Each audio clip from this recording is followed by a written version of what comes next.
Hello friends, welcome to Erode Uma kitchen. இன்றைக்கி நம்ம பார்க்க போகிறது ஃபேஸ் க்ரீம். இந்த ஃபேஸ் க்ரீமை ஒரு முறை போட்டாலே உங்களோட முகமே நல்ல ஷைனிங்காக பிரைட்டாக பளிச்சுன்னு இருக்கும். முக சுருக்கங்கள் உடனே நீங்கிடும்.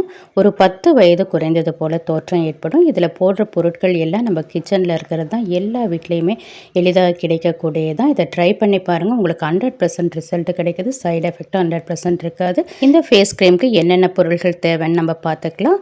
இது எல்லாமே கிச்சனில் இருக்கக்கூடியது தான். சரி ஃப்ரெண்ட்ஸ், வாங்க ஃப்ரெண்ட்ஸ் நம்ம வீடியோக்குள்ளே போகலாம். ஒரு பவுல் எடுத்துக்கலாம்.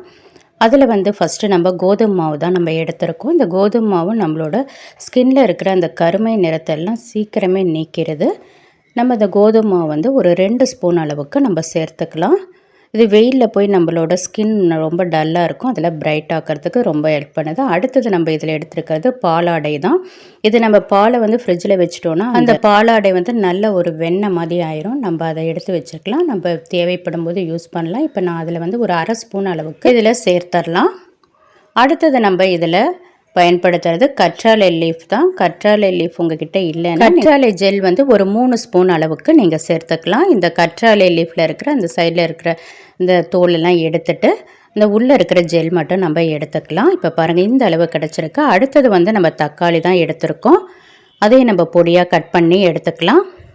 தக்காளியை நம்ம பொடியாக கட் பண்ணி எடுத்துட்டோம். இந்த அளவு இருக்குது. நம்ம இப்போ ஒரு மிக்ஸி ஜார் எடுத்துக்கலாம். அதில் இந்த கற்றாழை ஜெல்லை ஊற்றிக்கலாம். அப்புறம் அந்த தக்காளியும் போட்டு நல்லா நைஸாக அரைச்சி எடுத்துடலாம். பாருங்கள், நல்லா நைஸாக அரைச்சி எடுத்துட்டோம். அதை நம்ம வடிகட்டி எடுத்துக்கலாம். ஃபுல்லாக வடிகட்டிக்கலாம். இந்த தக்காளி கற்றாழை எல்லாமே நம்மளோட ஸ்கின்னை சீக்கிரமே நல்லா பிரைட் ஆக்கிறதுக்கு ரொம்ப ஹெல்ப் பண்ணுது. பாருங்கள், இந்த அளவு நம்மளுக்கு இந்த லிக்விட் கிடச்சிருக்கு. இப்போ நம்ம அந்த கோதுமை மாவும் பாலாடையும் போட்டோம்ல, அதில் இதில் ஒரு 4 ஸ்பூன் அளவுக்கு நம்ம இந்த கற்றாழை தக்காளி சாறை ஊற்றிக்கலாம். ஊற்றிட்டு நல்லா மிக்ஸ் பண்ணி விட்டுக்கலாம். இந்த கற்றாழை ஜெல்லும் அப்புறம் அந்த தக்காளி சாரும் அரைச்சி வச்சோம்ல, அது வடிகட்டினது ஒரு 15 டேஸ் நம்ம வச்சு இதை யூஸ் பண்ணிக்கலாம். இப்போ பாருங்கள், நல்லா நம்ம மிக்ஸ் பண்ணி விட்டுட்டோம்.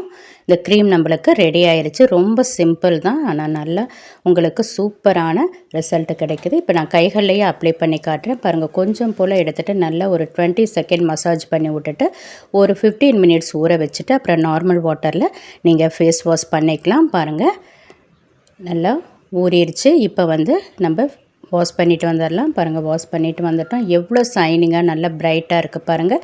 2 கைக்குமே உங்களுக்கு நல்ல ஒரு டிஃப்ரெண்ட் தெரியுது பாருங்கள். அந்த சுருக்கங்கள் எதுவுமே இருக்காது.